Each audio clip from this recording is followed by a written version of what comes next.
Good morning, everybody. I thought about having everybody stand up into a Walmart chair this morning, but figured that's probably a little bit too crazy.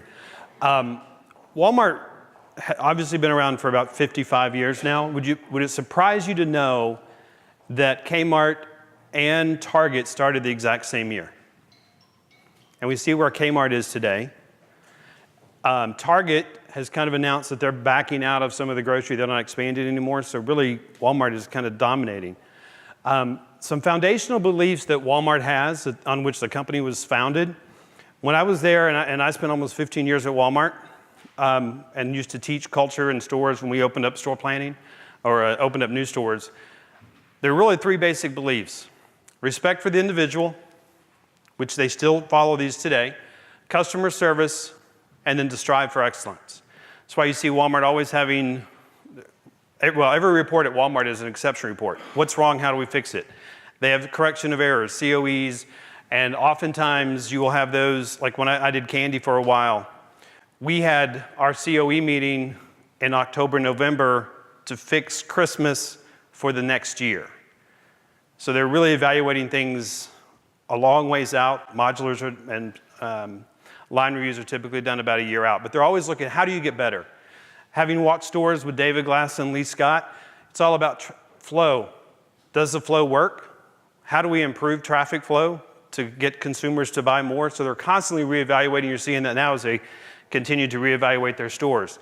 Sam had a philosophy that you could make a lot of money by selling things cheap, but selling a whole lot of it. They kind of strayed from that a few years ago and began to see some margin creep, which hurt them. We know what happened with Project Impact. They're backing off of that now, and now they're trying to come back sort of where they were before, moving more of that online. But every time you talk to a buyer or anybody at Walmart, it's always about the customer. Sam's is always going to be about the member. Customers spend 21 seconds in front of a category when they make up their mind about what they're going to buy. So if you're not fast, from a supplier perspective, if your packaging doesn't jump out, and I'm not going to get into a lot of packaging stuff, but it's got to catch the consumer's eye. They're in there knowing what they want. Oftentimes they don't read the label, especially if they're repeat buyers, so they're constantly going to just get what they want. But it's all about the customer. And buyers will tell you, customers vote. Whatever they're buying, that's what I want on the shelf. If your product's not selling, I don't want it on the shelf. Space is premium in stores. Maybe they move you to e-commerce. But Sam always wanted to put the customer first. If you go over here to the museum, that's what you're going to see.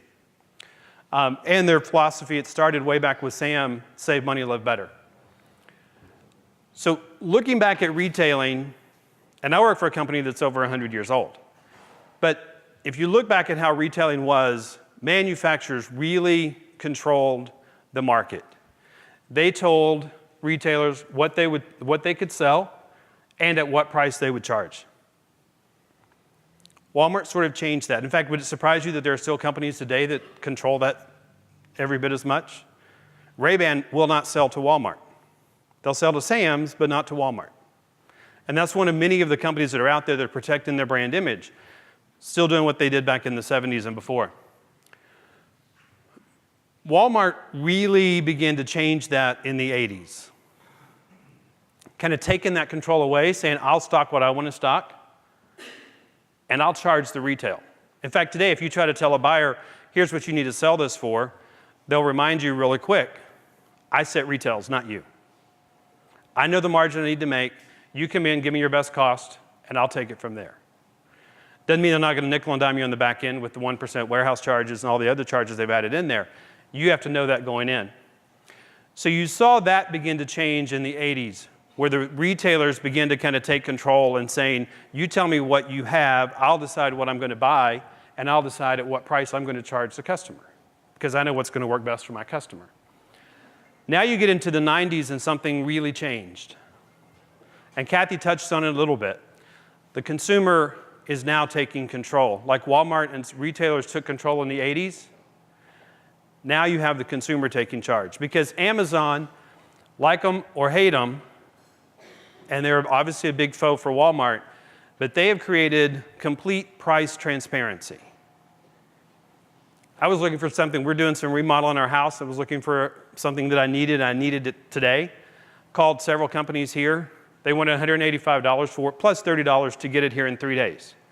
Amazon had it for $85, and I could get it the next day. You wonder why small mom and pops aren't lasting? They're not being competitive. And you're seeing Walmart get very competitive with Amazon. And the great thing, the one thing that Amazon has going for it, they will let anybody sell. Have you seen a supplier agreement in a Walmart? It's like 10 or 15 pages long. Lots of legal stuff. Amazon's much, much easier to get online. I'm not saying it's bad for Walmart, but it is a challenge for them. But with price transparency and consumers being able to take their smartphone into a store and price shop and compare, and seeing there are a lot of different buying options, I don't have to buy it at retail or at a big box store anymore, especially if I can get it tomorrow. The good news, if you're a grocery supplier, there's only about 12% penetration in grocery. If you're fresh, it's about 2% penetration. So there's a long way to go if you're in grocery or fresh. If you're in apparel and electronics and consumer goods, it's a different story, which is why you're seeing Walmart really get competitive now in those categories. Most people are okay to wait for a couple days to get a TV or clothes or something. If I'm out of milk, my kids need it right now, I'm not going to wait. But consumers are really driving all of this change. And it's better for everybody, unless you're trying to make higher margin, because that's the problem you're going to run into. So today, and one of the things that I see a lot, and as I talk to different friends of mine who are still at Walmart and are buyers, buyers' goals and suppliers' goals need to line up. If you walked into a restaurant and the waiter brought over your drink and brought over yesterday's special and dropped on your table and gave you a bill and never said, "What do you want? What can I get you today?" How happy would you be with that experience? If you were set in a buyer room or a vendor room over at Walmart, you would see that very same thing happen frequently, where a supplier comes in and says, "Here's what I have, here's the price, it'll fit perfectly in your store." Do you know how many people I've talked to who were buyers or are buyers, and they have people who come in from town and say, "I've got the perfect item for you, here it is," and it doesn't fit. They get asked, "Have you ever been in a Walmart store?" And the supplier says, "No, but I know who the customer is." If you haven't been in a store or shopped online, how do you know who that customer is? Particularly being in store. But if you don't align your goals as a supplier with the goals of your buyer, how are you ever going to be successful? Rarely does a buyer get asked, at least from what I hear, "What are you looking for in your category? What's going to help you grow your category? What are the items that you're missing that will really help move it?" They'll tell you. They know. And what are the buyer's goals for this year?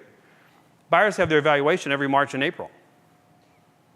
If you're not aligning with your goals with where they're headed, there's no way you can be successful. If your goal is to grow your business by 10% and you haven't talked to your buyer, and your buyer is only planning for a 2% increase in that category, do you see that there's a possible problem? It's kind of hard to grow whenever they're not growing that much. And their stores, they're opening 20 stores roughly this year. They're remodeling a lot. But if we go back to those 80s and 90s, Walmart was opening 10 to 15% new stores every single year.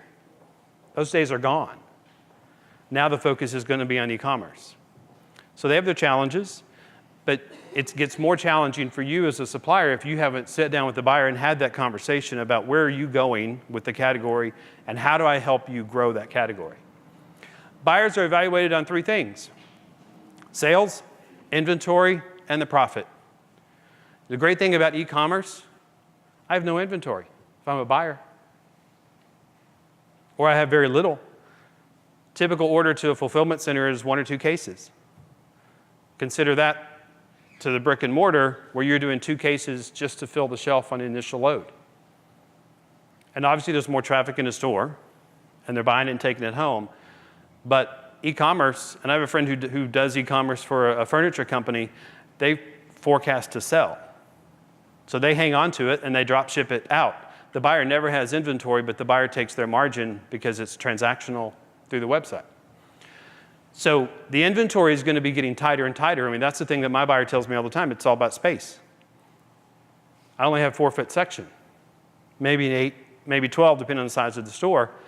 I got to fit the very best items in that category and in that small space that I have. Online's a different story. But I also got to be profitable as a buyer. And again, those are the three things that a buyer is evaluated on. If you haven't sit down and talked to a buyer, what's your sales goal for the category?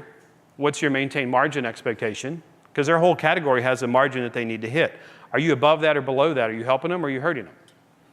Those are the questions you have to have with the buyer to really understand where your category is going and how you sell more. Collaboration is huge. I see this a lot too, or hear about it a lot, where nobody collaborates with the buyer. The buyers who have suppliers come in and say, how do we build this together? And it may take a year or 2 years to build that. But begin to design a program that the buyer wants. Now, you hope that the buyer didn't transition off that desk before it's all done, because then you've just shot everything's gone. But they're usually pretty good about keeping on track with where they're headed. Because we go back to that first one, respect for the individual. So if they've spent 6 months or a year working with you to develop something, they're probably going to see it through. But collaborating with the buyer, how do we grow sales together? How do we get more features? How do we move the needle on this category? And then be aware of the market influences and changes. Walmart knows what's going on. And it's kind of, when I meet with my buyer, I sometimes feel like it's like meeting with an attorney in court because they already know the answer to the question that they're going to ask me typically. One of the buyers that I call on, she has 400 suppliers. She really doesn't need to take a lot. She doesn't have a lot of time to waste in meetings talking with me or talking with anybody else. But she also knows what all of those suppliers are doing within the category. So when she tells me, here's something I think you should consider, it's probably something I should consider. Because she knows what's working. She sees what all the marketing plans are. She knows what everybody's doing. I should probably pay attention to what she's suggesting. Whether she has a marketing degree or not. But she knows what's going on with her category and how it's going to help grow. Because that's what she's wanting to do, is grow her category. All right, and that is all that I have. If you have any questions, we can do that now because we're a little bit ahead of schedule.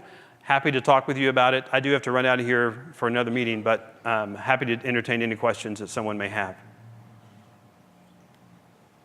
Yes, ma'am. 400 suppliers, obviously limited time to meet and have those conversations of where you go with the category. Right. So it's a challenge to get the buyer to that kind of dialogue happen over email. It can if they, you have to be, I think the key is getting them to understand that you're really on their side. And that you're willing to work with them and grow. That's the hardest thing. Sometimes it takes, like I've had buyers that it took me 2 years to get a relationship with them, and finally as we get there, she rotates off the desk. But buyers all talk. And so if you develop a good relationship with the first one, or a bad relationship, when that next buyer comes in, they're happy to share what they know.